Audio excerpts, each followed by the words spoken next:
Тепла желаю. Настает осень, холодает. Поэтому прибегаем к огню, старому доброму способу греться.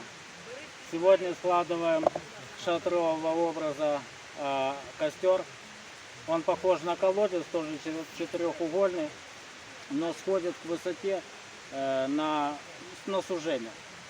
Чтобы бревна не катались, мы их зарубаем в чашечки. Рубим таким образом, чтобы усадить бревнышко следующее на двух предыдущих бревнышках. Сейчас идут, там охрана работает. Это мы вырежем.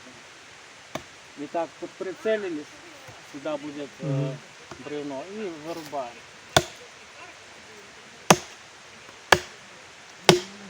Главное попасть в одну плоскость, чтобы оно винтом не скрутило. Вот эти, чтобы были на одной оси.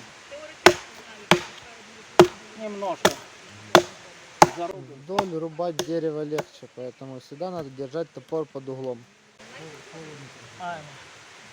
Теперь можно накладывать выше и выше.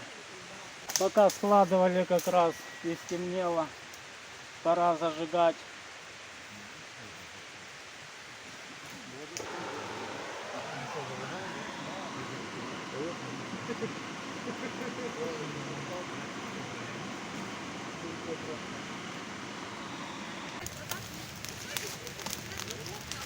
Вот так уже теплее. И даже если здесь прохладнее, то здесь теплее. Дерево, огонь, тепло. Тепла душам вашим и телесам.